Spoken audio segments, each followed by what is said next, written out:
Shame is so heavy, and so it's carried on intergenerationally. So it comes from our ancestors. We're here in the present trying to be more mindful and aware and open, millennials, but we still have it inside us. Everyone does. Bye. I don't know.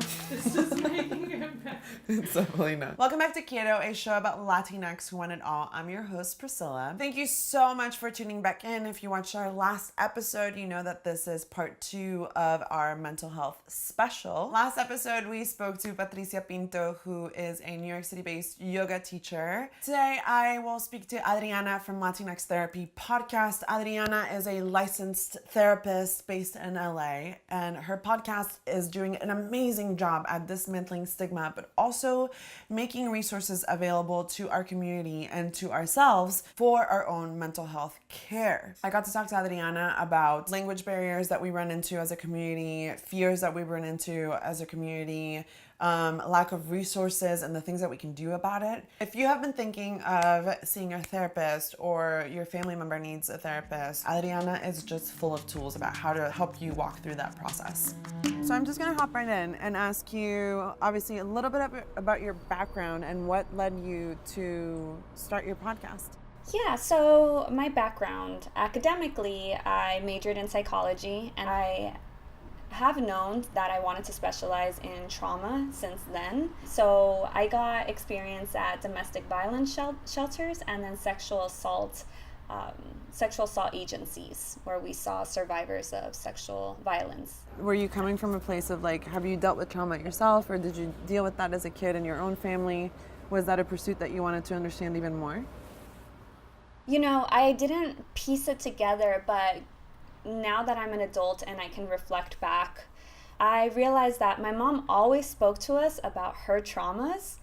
She's from Guatemala, and she actually fled when she was young. Oh. And she always shared these severe stories about her upbringing and the relationships that she had.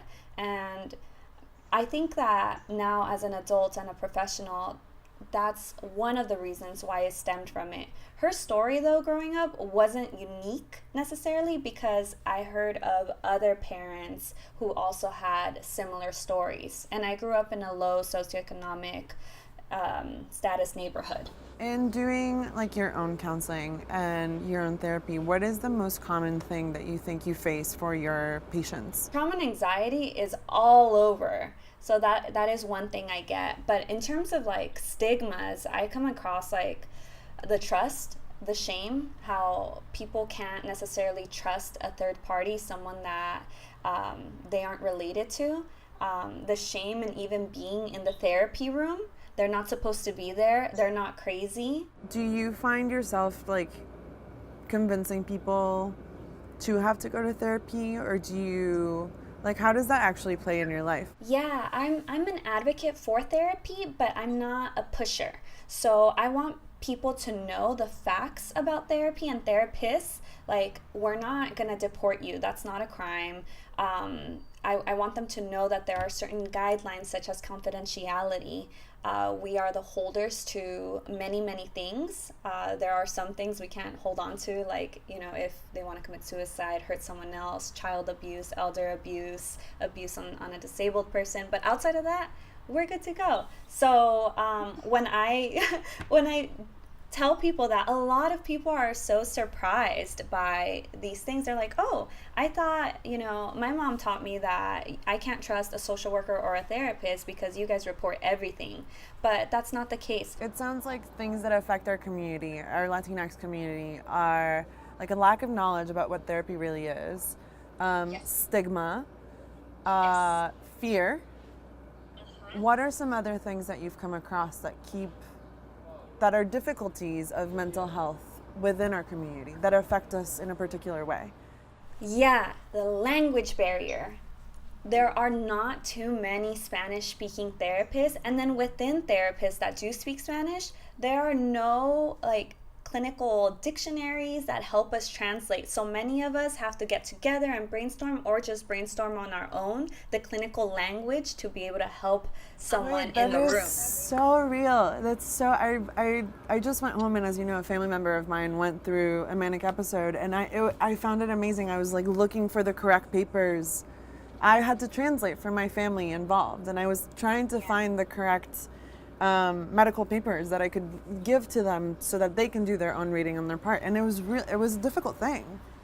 Yeah, it is. Yeah, it's quite a struggle. But I'm learning too that we can hire a translator, or an English-speaking therapist can hire a translator to have in the therapy room. They would obviously have to sign some release forms and documents, and the client would have to be okay with it. But again, like, what Latinx individual wants to go through that, really? Yeah. If it's already so difficult to trust one person, they then have to trust another person. Of course. So there is that as a barrier. And I think, you mentioned that there's a lack of awareness, lack of education. I agree, and I want to expand on that thought. People aren't necessarily aware that there are actually free services out there. Every state is obviously different, but there are free services or low-cost services. There is this stigma that you have to pay tons of money or have insurance. No, there's also free or low income, but you have to look for it. Something that's been coming up in our production today is like the idea that like you might not know that you have trauma, or you might not like know that you're depressed. And I really kind of wanted to hear your thoughts on that. Yeah, I think because mental health is so unpredictable in itself, you get confused and you start believing, this is just part of life. This is my normal way of living. Or if someone has anxiety, they've always had anxiety since they were a child, that's how they're used to living their daily lifestyle. They're used to chewing on their nails. They're used to having that sensation. You won't know unless you pay attention if it's impairing your day-to-day functioning, or if it's causing a problem, or many problems in certain areas of your life. At work, at home, at school, with relationships, friendships, with someone that you really care about, with yourself. If you have these negative thoughts constantly, that's also an indicator. What do you think that we could do to help stigma?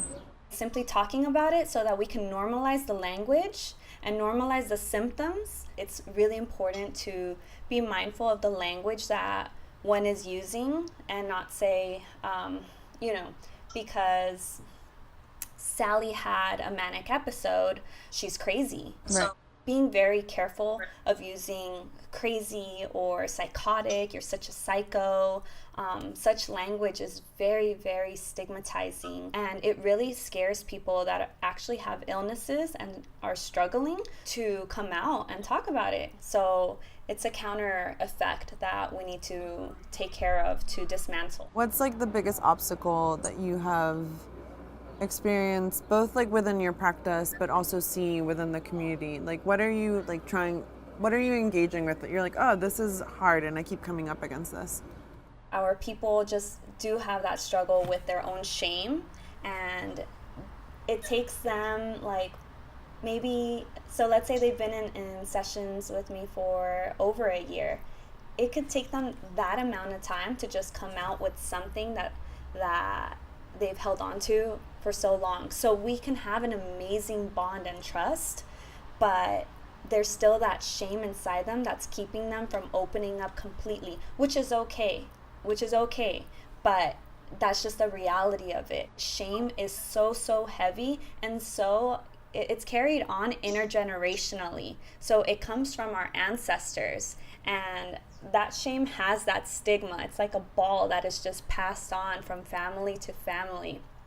And so we're here in the present trying to be more mindful and aware and open, millennials, but we still have it inside us. Everyone does. So it makes it extra difficult to begin your healing process if you are not aware of it. I'm gonna think about that. That really landed somewhere. Adriana, yeah, I'm gonna ponder that. I'll come back to you. I can't thank you enough for just hopping on the phone with me, even so briefly and on such short notice. I really appreciate it so much. Of course, of course. Thank you, Priscilla. Thank you. Bye. Bye.